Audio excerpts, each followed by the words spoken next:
آیا زنانه عدت دوران کې نوې لباس اغوستل شي او که نشي اغوستلی؟ دغه شانتي دغه زنانه عدت دوران کې شامپو، تیل یا صابون دا استفاده کولی شي که نشي استفاده کولی؟ همدغه شانتي دغه زنانه د خپل کور نه بیرون غم خادۍ ته تللی شي او که نشي تللی، یا دې ته ورته نور داسې ډېر مسایل شته. علی کل حال ټول نه اوله پوښتنه، زنانه عدت دوران کې نوې لباس نشي اغوستلی. هغه لباس چې هغه په عرف کې د زینت لپاره استعمالیږي، عرف کې هغه د ښایست لپاره استعمالیږي، عرف کې هغه د خادۍ لپاره کارول کیږي. مثلا خلک په اخترونو کې جوړي خاص لباس جوړي، یا دغه شانتي ودونو لپاره جوړي خاص لباس جوړي. نو هر هغه لباس چې هغه د زینت لپاره کارول کیږي، ښایست لپاره کارول کیږي، سینګار لپاره کارول کیږي، دغه لباس دغه زنانه چې عدت یې ورباندې تیریږي په دغه عدت دوران کې دغه لباس نشي اغوستلی.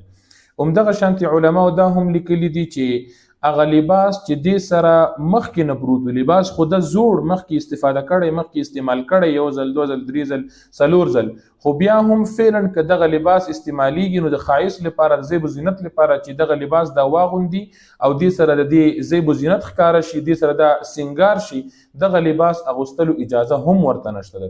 تر دې پورې علماو لیکلي دي چې که چیرې یو زنانه ښه لباس یې اغوستی وي، ځان یې سینګار کړی وي او هغه شیان چې هغه د ښایست لپاره کارول کیږي هغه د په خپل جسم پورې استفاده کړي، جسم پورې لګولي، مثلا طلا وي یا سپین زر وي یا دغه لباس وي، نو دغه لباس دوران کې، نه دغه ښایست دوران کې که چیرې په دې باندې عدت شروع شي نو دا به دغه لباس هم اخوا کوي. که سپین زر یا سپین زر به اخوا کوي، که سره زر یعنې طلای په ګوته کړي یا په غاړه کې یا دغه شانتي لاسبند وي یا چې د پازیب وي، هر یو شی زینت لپاره دی کارولی استعمال کړی، دغه ټول شیان به دا اخوا کوي په دغه وخت کې چې کله دی باندې عدت شروع شو. نو خلاصه دا شوله چې په عدت کې نوې لباس اغوستل دی لپاره جایز نه دي. البته که چیرې هغه چې کوم زوړ لباس وي هغه بیخي داسې شوی وي چې ناقابل استعمال وي، چې هغه بیا د استعمال قابل نه وي، نو په دغه وخت کې دغه ځان ته نوې لباس جوړوي، هغې لپاره اجازه شته. خو بیا هم علما فرمایي چې دغه نوې لباس جوړوي دا به داسې لباس وي چې هغه به ساده وي، هغه به د زیب و زینت د سینګار لپاره نه وي. نو خلاصه دا شوله چې زنانه چې کله خپل عدت تیروي نو په دغه دوران کې دغه ښایسته لباس اغوستل، نوې لباس اغوستل چې عرف کې هغې لپاره د سینګار لباس ټکی وکارول شي، نو دغه لباس دا نشي اغوستلی. ورپسې بله مسله چې دغه زنانه عدت دوران کې شامپو، صابون او تیل استعمالولی شي که نشي استعمالولی؟ نو اسانه جواب دا ده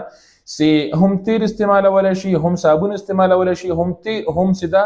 شامپو استعمالولی شي، خو شرط پکې دا ده چې دغه استعمال دا د زیب و زینت لپاره نه وي، د سینګار لپاره نه وي. مثلا بعض نیم وخت کې داسې وي چې شامپوګانې چې هغه خوشبوداره وي، یا دغه شانتي صابونونه وي چې هغه خوشبوداره وي، یا تیل داسې وي چې هغه خوشبوداره وي،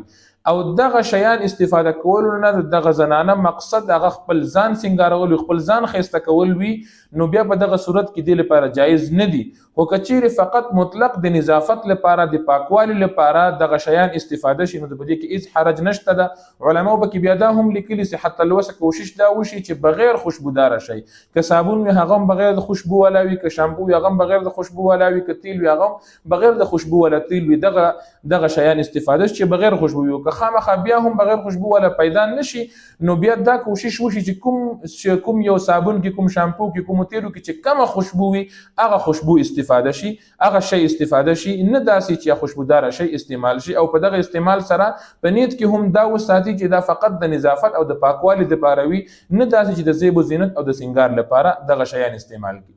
همدغه شانتي عدت دوران کې دغه زنانه د خپل کور نه بهر، یعنی د کوم کور کې چې عدت تیروي دغه چاردیوارۍ کې د دې چاردیوارۍ نه بیرون وتل د غم خادۍ لپاره دا هم ورته جایز نه دي. خو بل صورت پکې دا هم موندلی شي چې که چیرې د واده مراسم، د واده تقریب هم دغه کور کې نیول شوی وي، کوم کور کې چې دغه زنانه عدت تیروي نو په دغه واده مراسمو کې، دغه تقریباتو کې دا شرکت کولی شي او دغه شانتي خدمت هم کولی شي، کار هم کولی شي، چې څه شی وي هغه څه شی کولی شي. خو په دغه ځای کې به دې ته پام وي چې دغه واده کې دا به داسې لباس نه اغوندي یا به داسې یو شی نه کاروي خپل جسم دپاره، مثال په طور باندې میک اپ شو یا دغه شانتي طلا استعمالول شو، سپین زر استعمالول شو، نقره استعمالول شو، یا داسې لباس اغوستل چې د هغې نه دا معلومه شي چې دغه زنانه د واده لپاره ځان تیار کړی، یعنې هغه تیارېدو ټکی ورته وکارول شي. نو دې شي نه به ځان ساتي. همدغه واده کور کې دا د خپل دغه مراسم او تقریب کې کوم شی جوړ شوی وي هغې کې د شرکت وکړي، خو دغه واده لپاره خاص ترتیب د دې لپاره نیول چې ځان سنګار کړي، ځان ښایسته کړي، دې لپاره